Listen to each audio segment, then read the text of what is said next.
What's up, everyone? It's Fuzzy. Welcome back to yet another MLB recap. We have a massive, and I mean a massive update on Ohtani versus Ippei. Ippei is about to plead guilty in front of a federal judge. The Naylor brothers, they made some history. They both went yard in one inning, but that's not even the best part. 20-year-old Jackson Holliday, he made his MLB debut, and it did not start off very well. And the Blue Jays manager, he basically said that Mariners catcher Cal Raleigh was an easy out. He opened his mouth and then bad things happened. This is going to be a fun recap. Before we show the highlights, shout out to you guys. You've been supporting Recap like crazy. We're so close to 500,000 subs. Can we get to 490 today? We're like 400 subs away. And just a reminder, if you're going to any games or concerts anytime soon, save yourself 20 bucks off on SeatGeek. I promise you guys, I am going to talk about Ohtani versus Ippei as well as the Dodgers game. But right now, I got to talk about this White Sox versus Guardians game. For the second straight day, the Guardians found themselves in an early 5-0 hole versus the White Sox. Gavin Sheets, have yourself a day. He smoked an RBI double, then ripped a long 3-run tater. He's been their best hitter to start the young season, but here come the Bash brothers. No, not Mark McGwire and Jose Canseco. These are actual brothers. Josh Naylor, he pimped a no-doubter, and then a few minutes later, his little brother went yard. They homer in the same inning on National Siblings Day.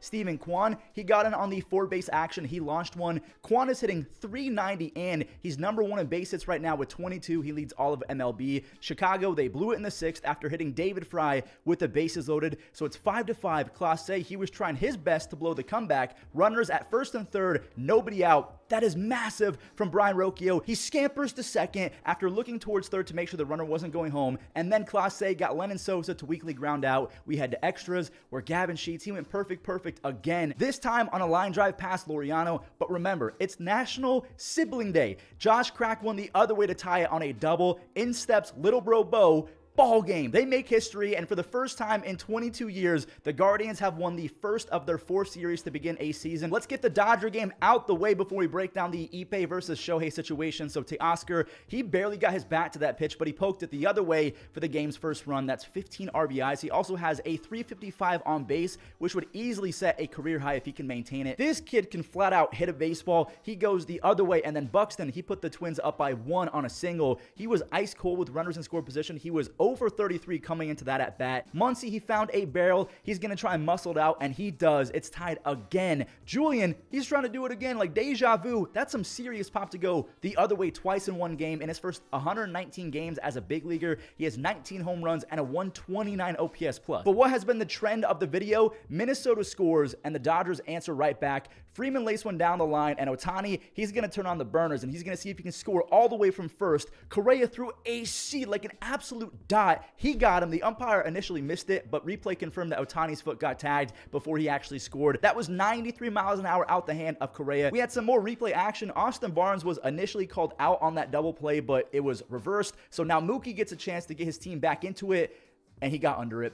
Kurt, he gets the save. The Twins, they narrowly escape. They're now 4-6. So here's the massive update on Ohtani versus Ippei. A lot of Ohtani haters are about to look real dumb, in my opinion. Ippei is pleading guilty. A federal prosecutor is going to hand out judgment here soon. Ohtani has officially been cleared. They have evidence of Ippei manipulating bank account privileges so that Shohei could not be notified when the transfers were actually being made, and people are acting like fraud is a new thing. Like, it's crazy. Ippei was not just a translator. He was also Ohtani's assistant. He for sure had access to Ohtani's laptops and other things like that. The fact that people are thinking that fraud is out of the realm of possibility for this situation is wild to me. Ohtani, he's free and clear. Ippei, I don't know if he's going to go to prison or what. They're working out a guilty plea deal, I think. But Ippei 100% stole from Ohtani. It's been confirmed by the federal government and I think the Internal Revenue System or whatever, the IRS. We have another massive update. It's been revealed that Ippei did not steal $4.5 million.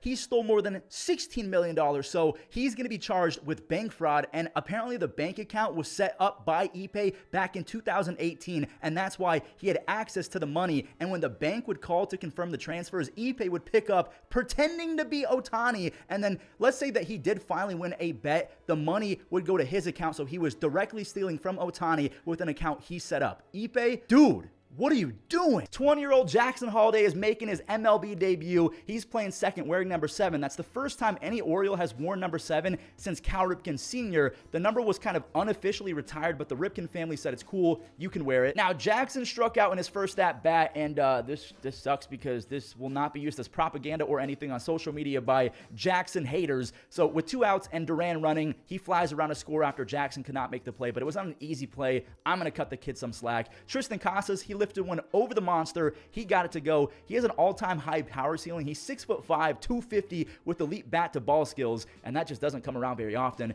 Cowser, he's not as large of a human, but he has an incredibly high ceiling as well. He's owned the opposite field this entire series. Cowser ends up trotting home on an RBI grounder from Jackson, his first RBI. The Boston Pen is trying their best to ruin a gem from Cutter Crawford. 5 shutout innings, 6 strikeouts, and there it is. The usually dominant Chris Martin, he left a mistake pitch to Jordan Westberg, and that fastball got way too much part of the plate. Jordan's 2 home runs this year have been a walk-off home run, and then that massive go-ahead 3-run blast, 111 miles an hour off the bat, by the way. Kimbrel, he looked unhittable in the 9th. He struck out the first 2 hitters that he faced. Then he got Jarren Duran to reach. He dribbles one to third base. Ball game. Orioles win 7-5. So because we just talked about the Orioles and the Red Sox, we got to find the Yankees, and it should be an easy outing, right? Because they're playing the Marlins. Well, Stroman, he did not make it easy for himself in the 3rd. He walked Nick Gordon, and then Nick Fortes somehow got that ball to fall. Luis Ariz, it looked like he was falling into the other batter's box. He's trying so hard to stay back, and he does. He went the other way. It's 1-0 Miami. Make it 4-0. Jake Berger with the double-double and some fries. That is a 3-run home run on his 28th birthday. He has 15 RBIs. He's on pace for over 190. Now, the Yankees, they tried to make a rally in the 4th, but Ryan Weathers, he got some huge help from the home plate umpire, Verdugo. He was out on a check swing. Like, he clearly did not swing. To me, again, he checked it. He got John Brady to bounce out. Weathers, he went 5 shutout, just 3 base hits. Stanton, he's been locked in lately with the pop. His new stance and leaner frame might actually be working. And remember earlier when Doogie was upset at the umpire? Well, now he's about to be even more upset. That strike call sent Boone over the edge. He got ejected, and he was just talking about dinner plans after the game. He was definitely not cursing at that man. Anyway, here come the Yankees. Juan Soto took a walk to load the bases for Aaron Judge. It's time for him to break out of the slump. Oh, no, he just barely missed it. Well, that would have broken the internet. I'm not worried at all about Judge. I know that he's struggling right now, but he's going to find some barrels soon. The Marlins, they're now 2-11. And you know what? Let the win streak begin. We're going to make our way to Great American Ballpark so we can watch the great Christian Yelich. Hunter Green tried to get Yelich to leak and get out in front of himself, but he stayed back and he ripped it. He has 5 home runs. He's now 2 home runs and 14 stolen bases away from entering the 200 home run and 200 stolen base club. Imagine if he breaks out again over the next 4 or 5 years. He can mash his way back into Hall of Fame consideration. Okay, enough fanboying. Back to baseball. The other 20-year-old super prospect named Jackson Chorio, he ripped a slider for an RBI double. Hunter Green got lazy. He did not cover, so everyone advances. And baseball, it's going to humble you. You just can't do that. William Contreras, he did some damage. 2 RBIs as he sent it to where the second baseman could have been, but the shift was on. Green, he's still out there. He's trying to save the pen. Jackson, he lifted a sac fly. His second RBI of the night. He's on pace for 33 home runs and 32 stolen bases, along with 145 RBIs. These early on-season projections are always really fun. I mean, after this home run, Ellie, he's on pace for 41 home runs and 81 stolen bases. Now, I will say pace can slow quickly with a slump, but it's still fun to talk about. Blake Perkins, he smoked his first home run. Now, imagine if Milwaukee still had Corbin, Burns, Brandon Woodruff was healthy. They're 8-3 without those guys. They have a top 5 offense, but they're 11th in ERA. Remember what I said in the intro? Apparently, the Jays manager called out Cal Raleigh. Here's the clip. Hey John, what about Cal Riley makes him so tough to pitch to? He's not very tough to pitch to when you execute your pitches. You know, he's hitting 200, but it's, I know he's done damage against us. And I think if you execute, you know, he's obviously got big, you know, damage potential, and he's got a lot of strikeout potential too. And when you execute your pitches, you usually get the job done. Brother in Christ, what are you doing? He literally gave the Mariners bulletin board material and said Cal is an easy out if they execute pitches. Like, no crap, Sherlock. Everyone is an easy out if you can execute. No need to open your mouth. Okay, back to the game. J.P. Crawford dunked in an RBI. Logan Gilbert, he was stingy. He was not going to give up the lead. He struck out the side in the 5th inning. You say he was just as nasty for the Jays. He struck out 9 in this one. Jorge Polanco, he got K'd right there. Logan kept on cruising. A 1-2-3-6th inning. He's going to try and go 7. and he's not going to be going 7 shutout. Vladdy went 460 feet. He tossed the bat, his 3rd of the year. Logan, he's out after 7 2/3. Andres Munoz, he got Vladdy to pop up with runners on. Later in the game, the Jays got a ton on again, this time in the bottom of the 9th. Jorge Polanco, he saved Seattle with a basket catch, and looky who went yard. Cal, he swatted his 9th home run in his 15th game versus the Blue Jays, and then the Mariners kept the hit parade going. Ty France doubles, Mitch went up the middle, 2 more scored at 6-1 Mariners, and that's where it's going to end. Stanek, he got Bo to extend, no power on that swing. The Mariners, they're 5-8. The Blue Jays, they're 6-7. Both the Rays and the Jays were 6-6 coming into these games today, so can Tampa Bay get the W unlike the Jays? The Rays loaded them up, and nobody's out. There's no way 2 are going to score on a wild pitch? Huh? That almost never happens, but catcher Max Stassi, he could not find it. Another scores on an Isaac Paredes sac fly, and the Rays, they're doing it again. Not only scoring a bunch, but they're getting the most out of a player. Jose Caballero, he blistered a long home run, 425 feet. He's hitting .350 with 5 stolen bases, and he's already top 2% in outs above average, so the defense is great as well. Like, there he is. His web gem ends the 3rd inning. He is doing a great job to replace the hole left behind by, he who shall not be named. The Halos eventually get 1 run off of Zach Littell, and they almost got another, but look at who robbed them again. Jose Caballero. Shout out to Yandy for that pick at first base. Littell, he has a 1.17 ERA, a dazzling start to the season, and in large part because he's a contact first guy, and his defense is really good. Joe Adell has all the talent in the world. He's just trying to put it all together. That's his 1st home run of the year. He also has 3 stolen bases, and the whiffs are down, so maybe he's about to break out. It's 4-2 Rays in the 9th. Pete Fairbanks, he got lucky on a strike 3 call. Ron Washington was not happy. Now, that's a strike. Ron's not happy. Mickey's not happy. He then strikes out, slams his bat, but this one got a ton of the zone, so, I mean, it's a strike. Ron, he got his money worth, but the Rays, they win 7-6. We have another close ball game. The Diamondbacks are still in Colorado. Corbin Carroll barely missed a home run. He would have had back-to-back games with the long ball. It's still a double. He's going to score easily after Lourdes sent one through the first base and second base gap. Here's another gap finder, this time from Colorado. Elieris Montero, he got one through the third base and shortstop gap. And Blaze Alexander, he was not trying to do any of that. He sent one to the seats. The rookie's now hitting .345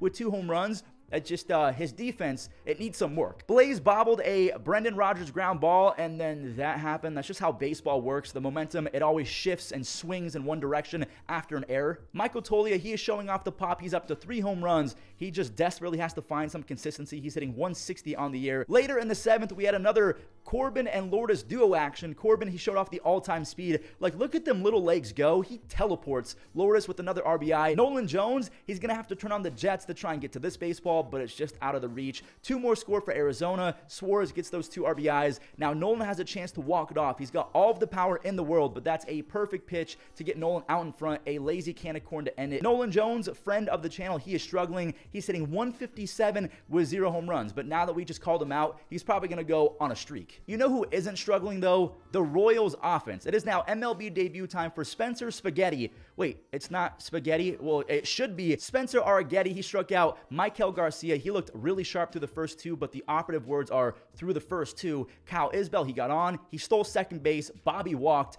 He's got to stop the bleeding, but the Sasquatch, he broke out. He delivered. Pasquantino, he went the other way. That's his first extra base hit and RBI of the entire year. Like, I know Vinny hasn't been very good, but I did not know that he didn't have a single extra base hit or RBI. The bases ended up loaded for Nelson Velasquez, and oof, not in front of Arrighetti's family, man. 2 score. Adam Frazier then made it 5-0, and that's just mean. Hunter Renfroe with the inside-out swing, a 2-run double to right field. 7 runs in your debut. That is just not fun at all. Now, remember what I said about Vinny only having 1 extra base hit? Make it to a prodigious home run. That ball was scorched. My goodness. Kansas City, they ran it up to 11 runs. Vinny, he wanted more, just like Mr. Krabs. More. Vinny, he came in with 0 RBIs. He leaves this game with 5 RBIs. Houston, they're now 4-9, and they need Verlander and crew back from the injured list because, oof, it's looking rough. Another not-so-close game. We head to the Bay Area where my friend Joey Gallo, he left the yard. His stat line is the perfect Joey Gallo stat line. He's hitting 179, but he has 3 home runs and a 125 OPS plus.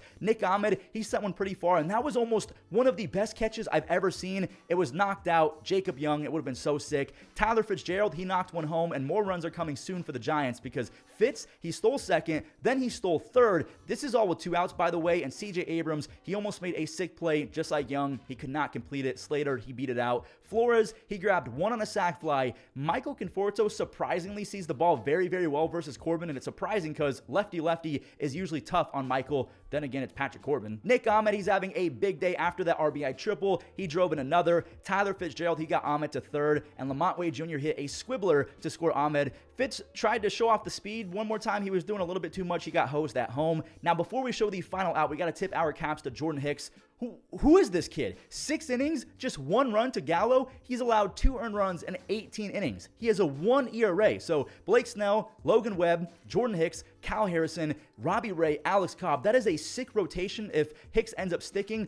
I don't know who's going to be the odd man out, but the Giants, they win 7-1. Speaking of winning easy, the Padres had a field day against the Cubs staff. Luis Campusano, he's having a huge start to 2024, but so is Michael Busch, and Ha-Sung Kim, he botched the final out of that inning, which allowed this 2-run tater to even happen. That broke the no-hitter, by the way, but good for Michael Busch. He has 7 RBIs and a 131 OPS+.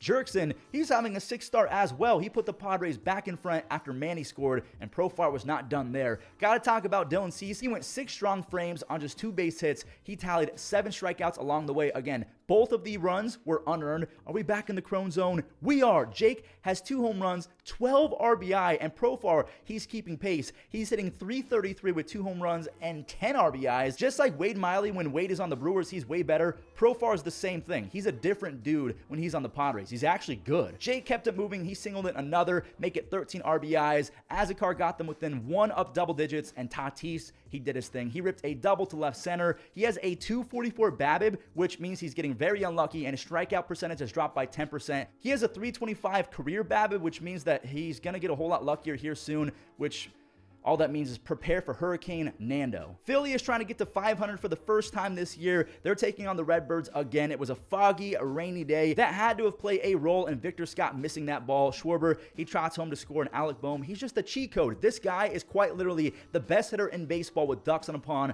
runners in score position. And, oh my God, who is that? Avon Herrera with a thunderous swing. The catcher now has 3 home runs. He's hitting .290. Brendan Donovan, he knew the Masters was going on, so he did his best Phil Mickelson impression. He went golfing to tie it. Lance Lynn, he was brilliant. Yes, 2 scored, but just like Dylan Cease, both of the runs allowed were unearned, so I mean, Lance Lynn, 5 innings, 1 hit, 6 punch-outs. He comes out in Philly. They got to it. Marsh has been a rock star all year. He has 7 RBIs. He's hitting .333. Castellanos, he went the other way. Do not let him get hot. Aaron Nola, he was appreciative. He's in line for the W now. 3 hits, 6 innings. The velocity was down, but I think that was in large part because of the weather. The grip was probably really weird. It's back to a 1-run game after Arenado with 2 outs got it past Bryson Stott's glove. So again, a 1-run game. Jordan Walker, he lasered one, but that's baseball. It was hit directly to someone. The double play ends it. The Phillies, they're back to 500. Marcus Semien and Corey Seager got their silver sluggers. Then Nathaniel Lowe, Jonah Heim, and Adolis got their gold gloves. So much hardware for last year's Rangers team. Josh Smith, he was not one of those guys, and he threw one into right field.